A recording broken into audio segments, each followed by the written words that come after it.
Tudo bem com você? Seja bem-vindo e bem-vinda ao canal Vocacionados. Eu sou Marcel Farias e é um prazer ter você aqui para juntos estudarmos a Palavra de Deus. Muito obrigado por seus comentários, por sua participação aqui em nosso canal, por você estar inscrito e inscrita e também por você compartilhar este conteúdo em suas redes sociais. Eu quero agradecer a você também que faz os seus pedidos de oração através do nosso WhatsApp, Telegram ou mesmo aqui na descrição dos nossos vídeos. E eu quero aqui aproveitar e mandar um abraço para a Nilda Silva, a Maria Lúcia Barros, ao Manuel, a Alessandra Martins e ao Tobias Leite. Muito obrigado por sua participação, mas se é a sua primeira vez aqui em nosso canal, aproveita para se inscrever em nosso canal e também participar conosco, deixando aqui o seu comentário e o seu curtir no vídeo de hoje. Faz isso agora, eu vou rodar a vinheta e na sequência vamos juntos estudar a Palavra de Deus.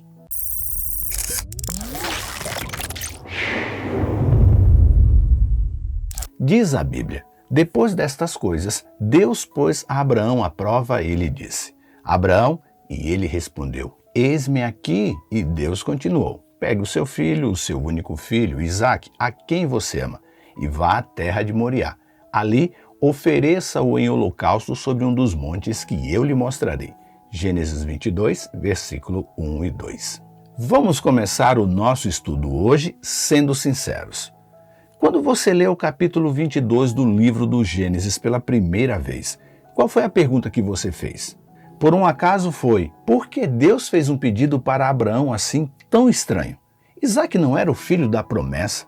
Por que isso agora? Seus questionamentos foram mais ou menos nesta linha? Os meus foram. Mas se por um acaso você ainda se sente à vontade para fazer questionamentos assim, deixe-me apresentar alguns pontos que talvez te faça mudar de posicionamento.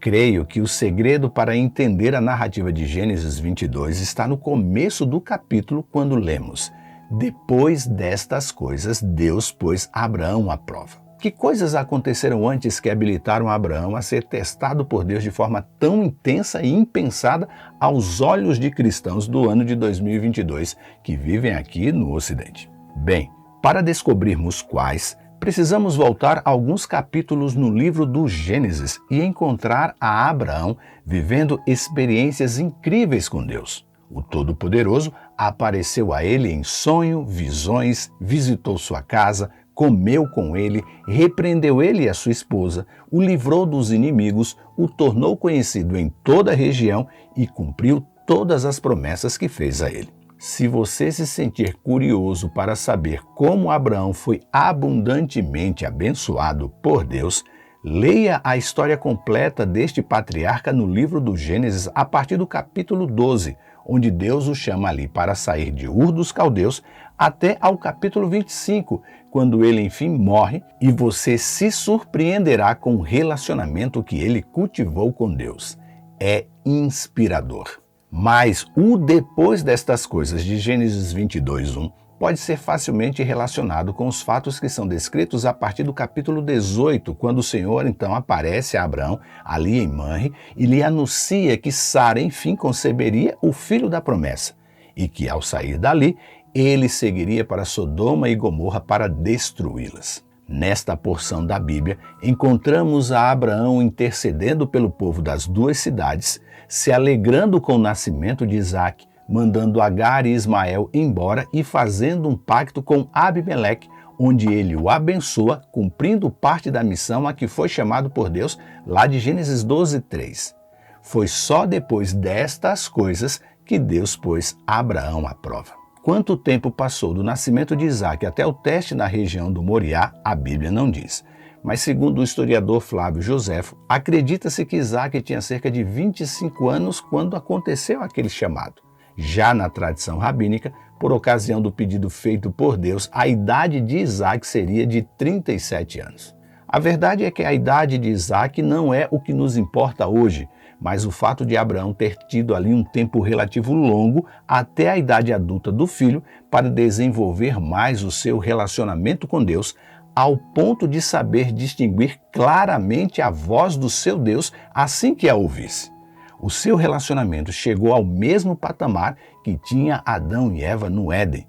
Por isso que, ao ouvir a voz de Deus, Abraão não questionou o pedido feito por ele. Outro ponto importante já abordado aqui em nosso canal é que ali na região onde Abraão morava, era comum os filisteus oferecerem os seus filhos em sacrifício ao deus Dagom, o deus metade homem, metade peixe. Foi em um templo erguido a este deus que Sansão, já cego e escravo, matou mais de 3.000 filisteus enquanto eles se divertiam e adoravam a Dagom. E até aquele momento, Abraão também não tinha ideia de que Deus, o Deus Eu Sou, não aceitava ofertas humanas. Então a pergunta é, para que esse teste? Bem, podemos tirar algumas lições muito significativas deste episódio ali do capítulo 22 do livro do Gênesis, mas eu desejo que você reflita apenas em duas. A Bíblia diz que Isaac era filho da promessa. Por mais que Abraão fosse pai de Ismael, era Isaac o fruto da promessa de Deus, o único fruto, pois Deus disse, pegue o seu filho, seu único filho, Isaac, a quem você ama, e vá à terra de Moriá. E seria através de Isaac que a promessa de uma descendência seria cumprida, Gênesis 21, 12. E se ele viesse a morrer, a promessa seria então quebrada, Deus teria mentido e tudo o que ele havia realizado até agora perderia o sentido.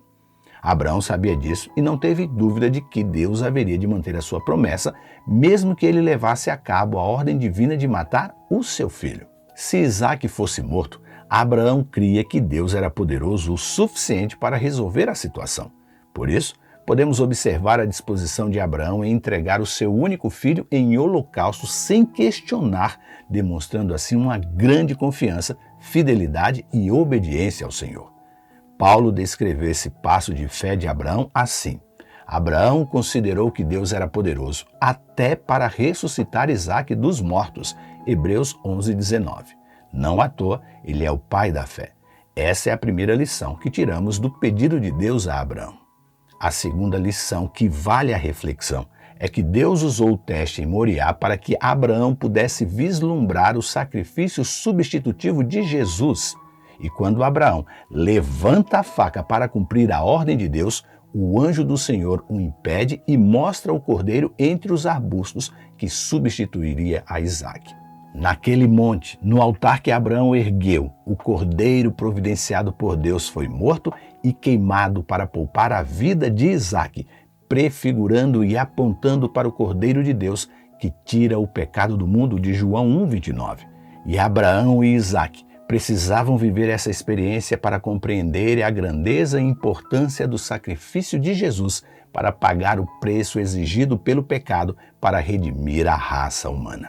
E para terem essa experiência, foi preciso distinguir a voz de Deus em meio às outras vozes.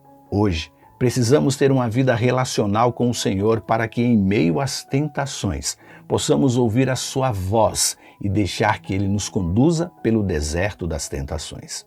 Seu relacionamento com Deus já te faz reconhecer a voz do bom pastor? Jesus disse certa vez: as minhas ovelhas ouvem a minha voz. Eu a conheço e elas me seguem. Eu lhes dou a vida eterna. Jamais perecerão e ninguém as arrebatará da minha mão. João 10, 27 e 28. Pense nisso e que Deus nos abençoe. Este conteúdo está no aplicativo Esperança Real e na web Rádio Ecoar. Se inscreve em nosso canal, habilita as notificações, deixe o seu curtir, comente e compartilhe em suas redes sociais. E lembre-se, você é participante da vocação celestial para ir ao mundo, pregando o evangelho da salvação a toda criatura. Que Deus te abençoe e até amanhã.